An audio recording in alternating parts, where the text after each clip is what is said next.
What is up, MS Gym Nation? How are you guys doing?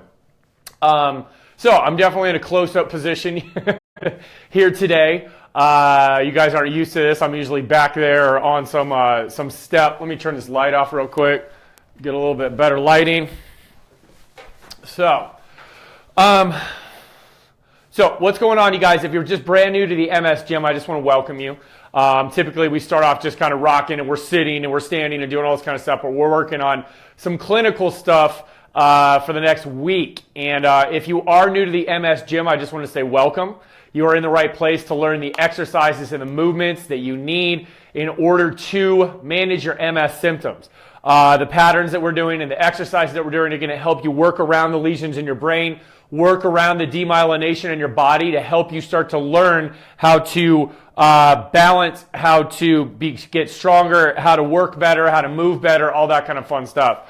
And our entire goal for all these exercises is to help you slow down the progression of MS and really work on improving your function, whether you are someone who is going, use exercise to complement what you're already doing, whether it's a nutritional intervention, whether it's a prescription intervention, whether it's some kind of treatment intervention, whether it's you just exercising because you're newly diagnosed. Like the movements that we do in here and the exercise that we do in here are going to help you manage those MS symptoms and live a better MS life, all right?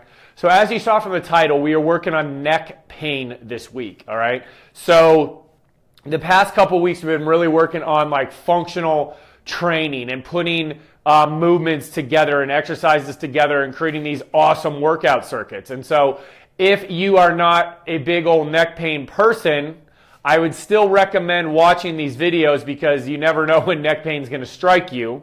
The other thing is that neck pain and faulty neck alignment affect probably well over 95% of the population because we do this all day.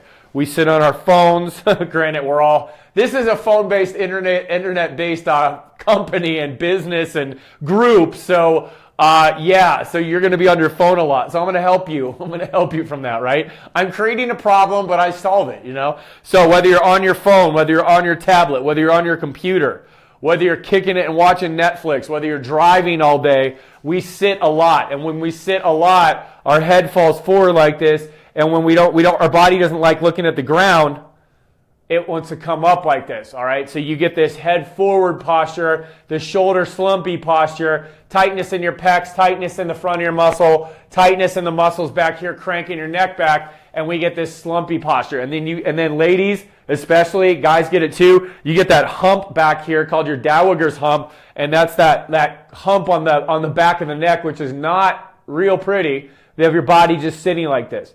So as your head comes forward and it drops forward like this and you crank, every degree or two of forward head posture puts an additional probably 10 to 15 pounds of pressure right here on your neck, all right? And if you have MS and you have lesions at C5, C6, C7, T1, T2, any of those in your spinal cord, you having a head forward posture is going to annihilate you, right? It's going to put nerve pressure on your spinal cord, nerve pressure on your spinal roots. It's going to make you have numbness and tingling in your hands. You could have loss of function in your hands because your neck is under so much pressure, all right? Now, another sign and symptom of MS is Lermitz, however you say it. I literally went over the internet last night and looked on how you actually say it because I've always seen it written and I've always seen it on reports, but I've never actually heard someone say it.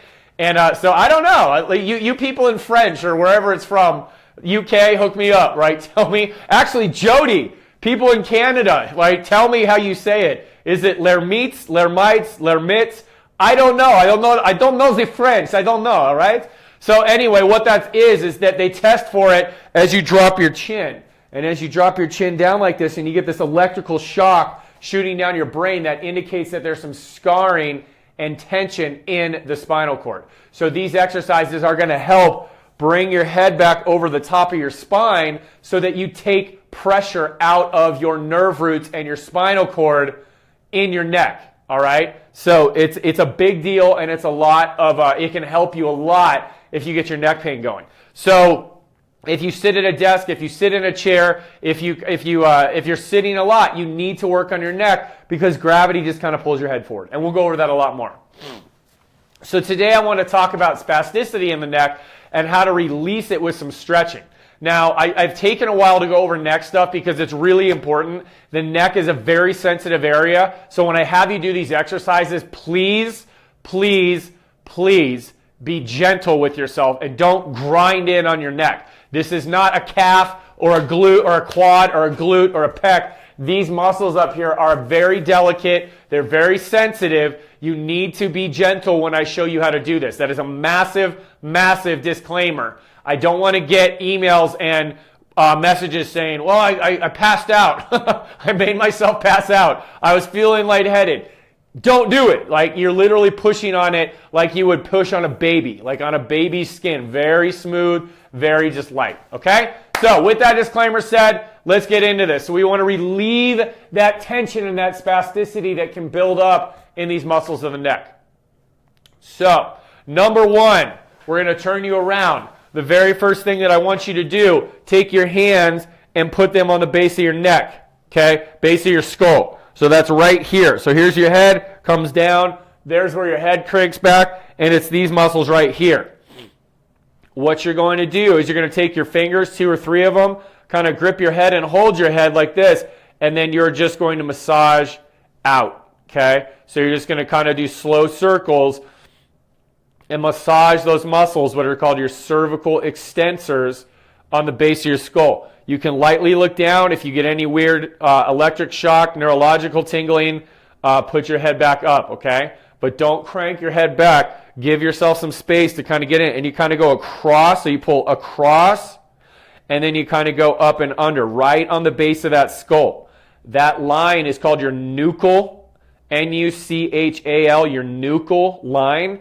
And in this area is the highest concentration of sensors for proprioception, which has a gigantic effect on balance and kind of your body's ability to sense where it is in time and space in your entire body because it's right near your brainstem. So if you're having lesions down here, it's affecting up here, and that's why you get a lot of the trigeminal myalgia and all that kind of stuff going on in your face. So you kind of massage these out. You can do this sitting, or you can lie on your back, just kind of hold your head and massage that out. Or if you're really lucky, you can get one of your spouses, your spouse or a friend or a family member to help you out, okay? So once this is released, okay, then we want to get into the SCM. So the muscle starts on the base of your ear right here, and it comes down all the way. I don't know if you can see that, but it's right here. It's this muscle right here. Very tight in people, okay? So when you do this, this is super duper light. Take 2 or 3 fingers. Don't go in. You're going to go along the border, right? Along the border right here. And what you do is a 3-finger, and I'm seriously talking like fine satin, fine silk, a baby's skin, whatever the heck you want to think about that's delicate. You need to work just down, light pressure down that muscle in your neck, because you have a carotid artery, a jugular vein, a bunch of nerves going through here. Do not push in this area here. You'll find the muscle belly. You'll find the muscle belly when you tip your head to the side. It's right down this way, okay? So you can see that on me right there. So you're right here, just rocking this through, okay? And you're finding that spot, okay? And you're working that down to your sternum. So a lot of people have a lot of sensitivity right up here by the jaw and the neck, and you'll actually feel a pull in your ear because that fascia is connected up. So you do about 30 seconds rubbing out that SCM, and kind of just, it's almost like you just brush it. Light brush, light stripping down. Again, you're pulling down lightly. You're not pushing into your neck, so you're just pulling down nice and light. This side, again, so find that muscle right here. Goes down this way. So start up by your ear and just lightly pull down, okay? Lightly pull down. Don't push in. You're just pulling down. It does not take a lot of pressure to work on this muscle, all right? So we want to relieve that pressure and that pain on the back of the neck first and then the front of the neck before we stretch, okay? All right. So good.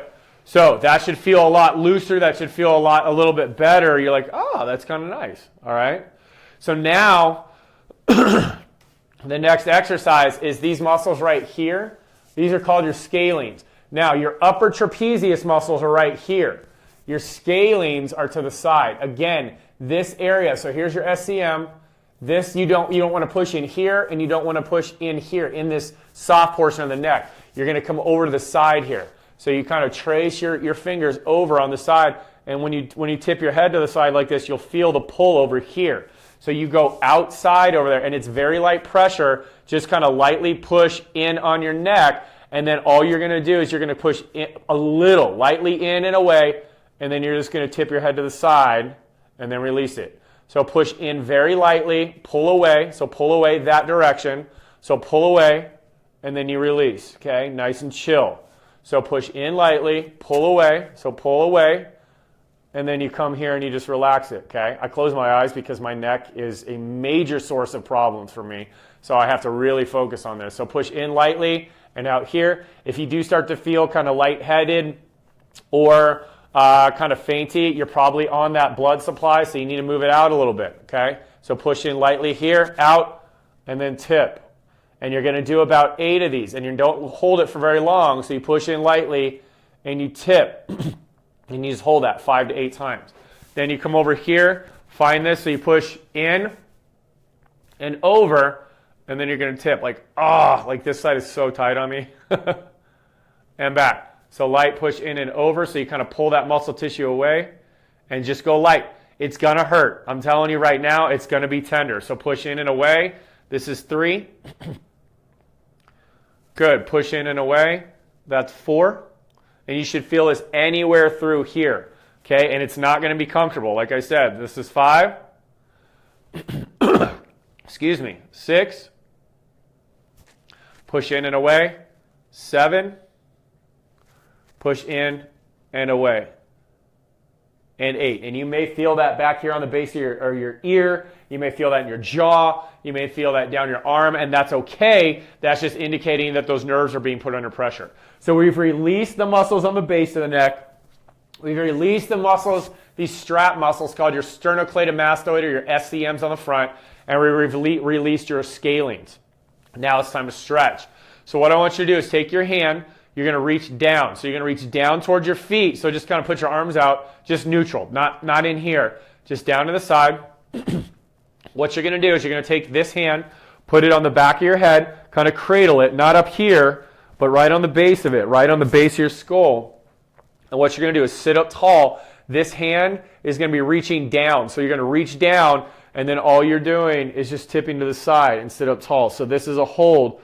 So this is about a 15 to 30 second hold. And if you start to feel kind of like, ooh, that's making me a little lightheaded, come off of it a little bit, stretch back down again, and go. So you can either do multiple reps of stretches and hold for about 5 seconds like we're doing here. So come out of it, reach down and pull. Or if you feel real good, then just hold it for 15, 30 seconds and let that thing kind of chill out, okay? I kind of like doing a mix of both. I kind of like doing the static and the hold first and then going into what's called the dynamic stretches, which is what we're doing now. Come back and hold and good. All right, so then we're going to go the other side, reach down, okay? So reach down and pull and like grab your head and turn away. So see this side, I don't feel as much. I felt this more up front and I felt this more on the side of my neck, which means I have more rotation issues in my neck. So there's a 2, 2, 3, relax. 3, 2, 3, and again, I don't want you to crank on your head. You're literally gripping your whole head like this. So I'll turn around. So it's like this. So it's a light pull and a reach down. So I'm holding my whole head, okay? And reach down. Hold my whole head and do that, okay?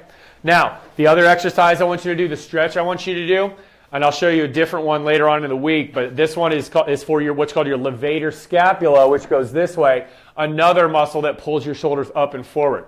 So you're going to put your head on there, hand on the back of your head. You're going to reach down again, and you're going to look towards that arm, and you're going to pull down. Okay? So it kind of looks funny. I always tell people, like, imagine you're kind of smelling your armpit. You're like, yo, man, do I got some funk? I don't know. Let me check. Okay. So you're going to do this. So you're going to reach down, and then you're going to turn your head, and you're just going to lightly pull down like this. And then I want you to keep your abs pulled in. Don't crank forward on your head. You actually want to sit up as tall as you can, reach down, and just move your head. So you're not pulling forward. You're literally just tipping down. This is not really a pull up here. It's more just guiding your head. So reach down with this hand over here, look down towards the floor, and this one is a hold stretch. So this is going to be 15 to 30 seconds, okay? I think personally that levator scapula responds best to long static stretching, right? Instead of always coming in and out, okay? So then let's go to the other side, hand behind your head, reaching down this way, turn your head and come down. So this is something you can do literally like 3, 4, 5 times a day and just keep your neck loose, okay? Especially if you have that l'ermite sign. I like l'ermite. It's just kind of fun. I like to roll my R's too. L'ermite. Or if I say it in French, it's l'ermite. I don't know. You guys tell me. I don't even care. Right? And so you're just kind of holding that and you're chilling. Okay? So that is what I want you to focus on today. Now, like I said, this is neck pain, right? So we want to release the neck here. We want to release the SCM here. We want to release these scalenes here, right? We're going to stretch the scalenes. We're going to stretch the levator. Those 5 exercises are going to get you on a good spot. Again, we are going to go pretty slow, probably 1 exercise a day this week, because the neck, you don't want to overload the neck. You want to feed good quality motion with small amounts of reps. You don't want to fatigue your neck, because once that head starts dropping, everything else goes downhill. So every exercise that we're going to be focused on this week is to help you get those shoulder blades back, help you get your chin in, help you get your head back over top of you. And just by doing this, you guys, even if you're in a wheelchair all the time, by working on your neck, it's going to actually help you sit up straighter. It activates muscles. The minute your neck comes back into alignment, I literally can feel all these muscles on my spinal stabilizers kick in. All right. So this isn't going to be a big exercise week. So if you're looking to still rock out those exercises, go back and practice last week's. Then go back and practice the stretching to reduce spasticity and stretching to improve balance, okay? Just type in full circuit in that search function in this Facebook page, and it should go to that, okay? If you have any issues with it, let me know. I'll throw up the links when I find them, but go and look for those. But practice those circuits. If you're in the rebuild program and you want to add this in throughout the day, cool. Don't overwork yourself. This is good for this week. Focus on those rebuilds, focus on the circuits from the last couple weeks, and you'll be good to go. Tomorrow, we're going to start working on some movement and some strengthening stuff in the neck as well. So thank you for listening. I want to take a little bit longer on this because the neck is very serious, and you can have a lot of really dynamic, awesome changes in your body, but you've got to do it right. And training the neck is taught wrong so much. I can't let that happen to you guys, all right? So if you like this video, hit like. If you want to go comment, go share this with people. We are quickly approaching 5,000 members in the MS Gym. We're super stoked about it. I'm super excited to bring you this clinical series on neck, because this is one of the things that actually set me apart in my community in Northern Colorado, when I would bring this protocol to a lot of the chiropractors and PTs that are like, dude, this is fantastic. And actually the surgeons, more the chiropractors and the surgeons, they would look at me and be like, this is amazing. How did you figure this out? And I'm like, I just watch people move. So that's what I do. So this is a great neck protocol. It will really help you guys with l'ermite, with trigeminal myalgia, which numbness and tingling down your arms, with problems functioning in your hand. It's going to help out with all that. So I appreciate you guys being here. I love you. Have an awesome day and start working on that neck, baby. Work that neck. All right. I'll talk to you later.